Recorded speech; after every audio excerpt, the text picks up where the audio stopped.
On this episode of Bad Day Excellence, we're crushing self doubt. If imposter syndrome or fear of failure has ever held you back, stick around because today we're building the habits to silence that inner critic and move forward with confidence. Let's dive in. Good day to you all, and welcome to Bad Day Excellence, the podcast where we transform those tough days into opportunities for growth. I'm Brian Walsh, an optimist with over a decade of experience in marketing, leadership, and personal transformation. In that time, I have shed more than 100 pounds, run a marathon, built a successful freelancing business, and worked with some of the most inspiring people I have ever met. I'm here to help you build habits that create clarity, success, and a meaningful life, even when life feels chaotic. Every week, we'll dive into the art of habit formation and how you can apply it to your career, parenting, relationships, and beyond. Ever feel like you're not good enough to start something new? You're not alone. But what if the secret isn't to think your way out of self-doubt, but to act your way through it? Today, we will crush self-doubt so you can keep your momentum going towards the life you always dreamed of. Ready to turn a bad day into your next breakthrough? Let's get started. On the lowest day of my life, I lost my job, I lost my future house, and to put the cherry on the top, I was suffering from imposter syndrome. The voices swirling around in my head while I walked slowly and defeated to the train station that day. I mean, they just had nothing positive to say. Just a bunch of Debbie Doubters determined to put me further down into the depression abyss. It sucked. Just 3 months prior, I had jumped into a new position with an e-commerce platform out of Philadelphia. It was like a startup. I had a friend who already worked for them, and all he could do was rave about the environment. And you walk in the offices, and people were everywhere. You got a free beer with lunch at the restaurant the company owned below the office, and a bunch of amazing developers that were so smart, I couldn't wait to show them what I had to offer. But guess what? I quickly found out how steep the learning curve was. An environment like this is just like, it was tops of the tops. This is how I imagined what Google was like. And I just couldn't fathom this, right? Like you wouldn't know it until you got there. They said it would take a while for anyone to really get going, but I was determined. I read through the recommended reading, consumed all of the training material, and worked with my lead developer to understand the ins and outs of the platform. Then tasks started coming in. Small and straightforward. These weren't difficult. These were things that I did every day of my life. I took my time, crafted the best solutions I could. Then I received my first bit of feedback. Look, code is personal. It's one of those things. There is an art to it, right? And when you come up with a solution, it's going to be you pour your heart and soul into it. But when you work for a company that has established standards, you have to leave all of your pride at the door. I knew this, but when I started receiving the feedback more and more frequently, that is when the inner monologue started to turn on me. Why can't you get this right, Brian? This is the third time you sent this for review. Mind you, this was only a month or two after I started. They all had low expectations still for me while I was still working there because they knew there was just still so much more to learn. But that doesn't mean that I didn't have a high bar for myself. It was demoralizing, but it was all self-inflicted. Hey, if you're enjoying this content and think somebody else could benefit from it, consider sharing it with them, or even add a 5-star review so that we can get in front of more people and turn their bad days into excellence. Thank you so much. Self-doubt is no joke. It will eat away at you and eventually swallow you whole like it did me. Self-doubt is that nagging voice in your head that whispers, "You're not good enough." It's that mental roadblock that keeps you from taking action. You second guess your abilities and you believe you're not worthy of success. It makes you question whether you're smart enough, whether you're skilled enough, or even whether you're deserving enough to pursue your own goals. It's ridiculous how powerful self-doubt is. If left unchecked, self-doubt becomes a habit, an automatic response to challenges that hold you back from growth and success. It sucks. We all deal with it at some point in our lives. The problem is that it totally throws off decision making altogether.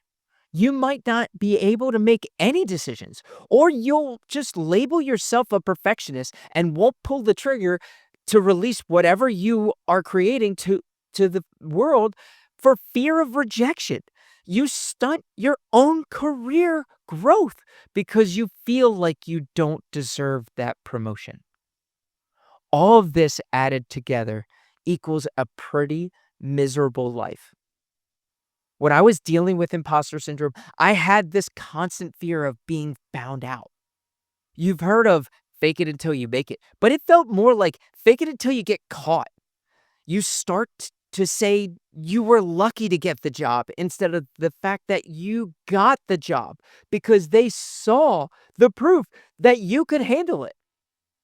You may even start overworking to exhaustion, thinking that if you just work hard enough, you could prove you belong, even if you've already earned your place. But when you recognize these patterns in yourself, you have already begun to break free from self-doubt. I've got good news for you. You can train your mind to build confidence and trust yourself, one bite at a time.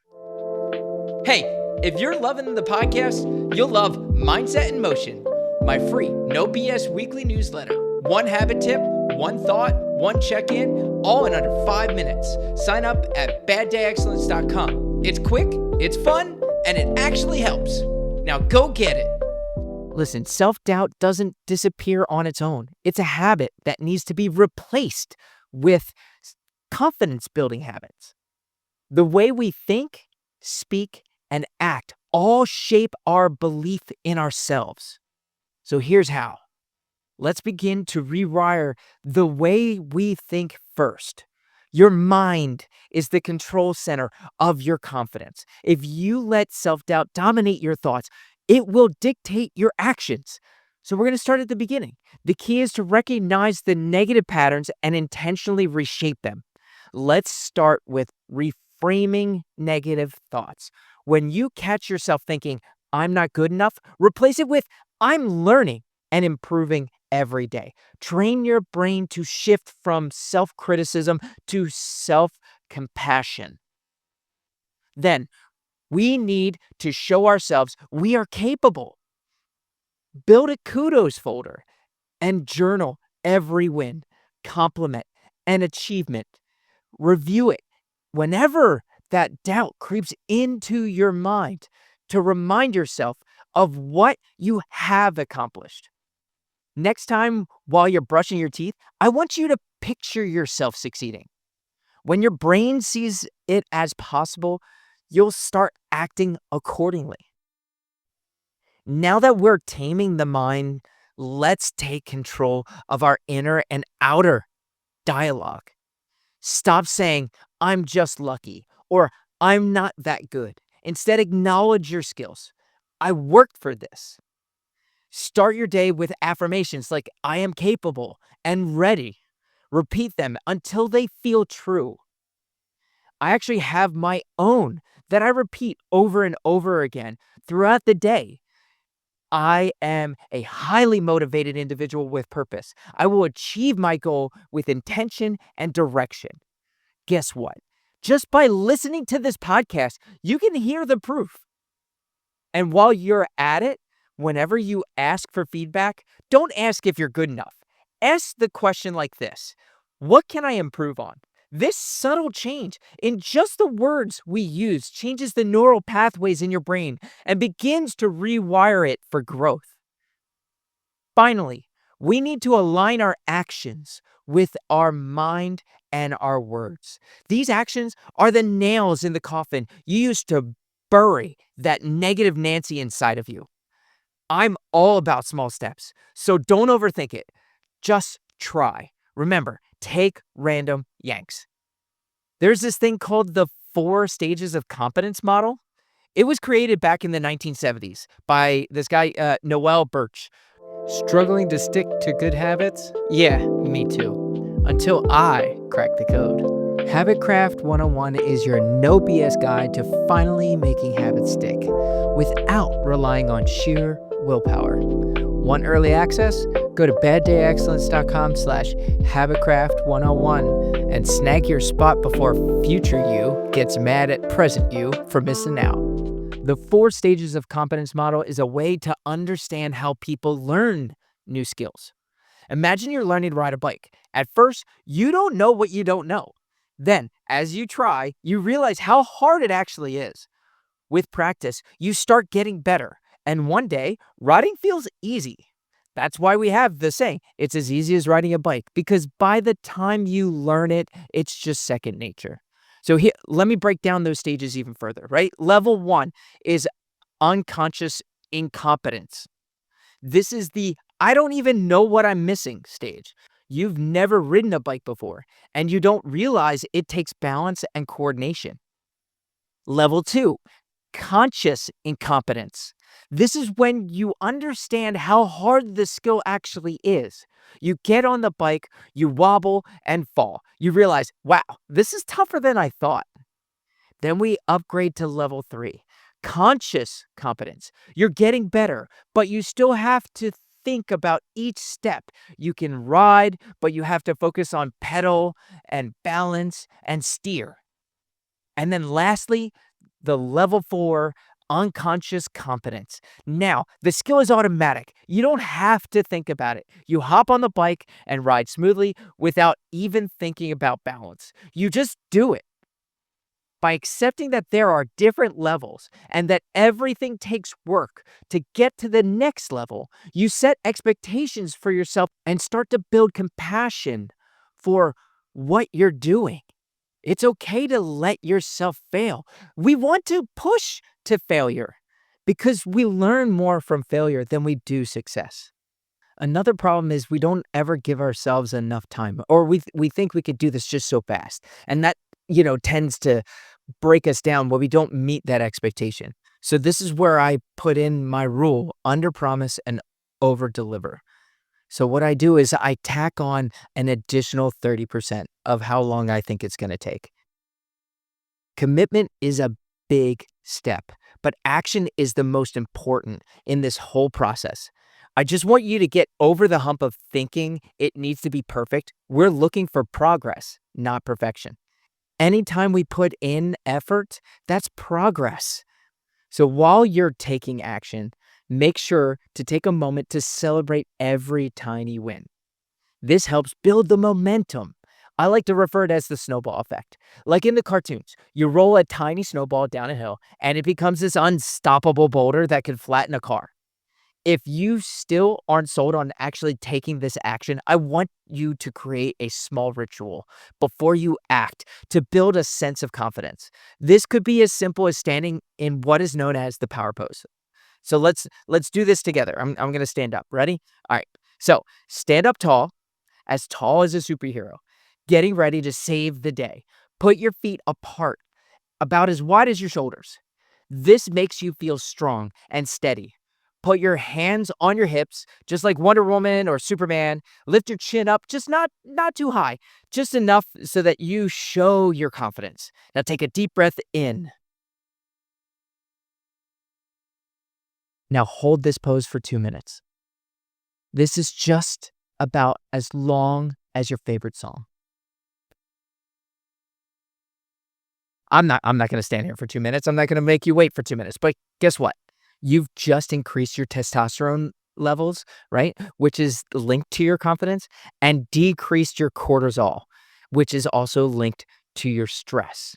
So according to a 2010 study, people who did power pose felt more powerful, took more risks, and performed better in stressful situations. There's this TED Talk titled Your Body Language Shapes Who You Are, presented by Amy Cuddy. One of my favorite parts of this is that think about the Olympics, right?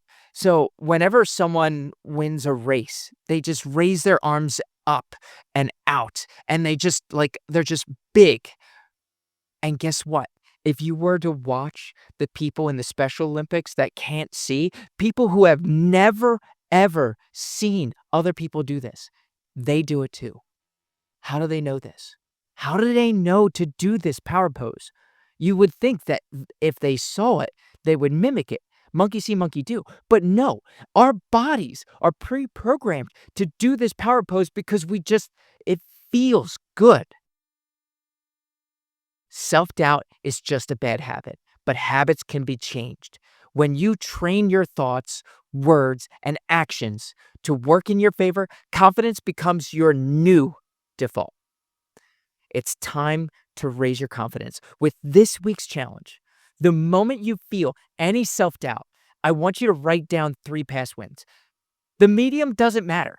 Phone, pen and paper, voice memo, or if you're really brave, share it with me via email at brian@baddayexcellence.com or on Instagram at walshmegrow. As always, I will post up on my blog, baddayexcellence.com, some additional takeaways and resources for you to build good habits. And if you haven't already, please leave a review and a 5-star rating on Spotify, Apple Podcasts, iHeartRadio, or anywhere you listen to your podcasts. Ratings, comments, and shares are all forms of showing love, not just to me, but to others, because together we can spread our good vibes to people on their bad days. I'm Brian Walsh, your guide to habit crafting and biggest champion. Thanks for tuning in to Bad Day Excellence. See you next time.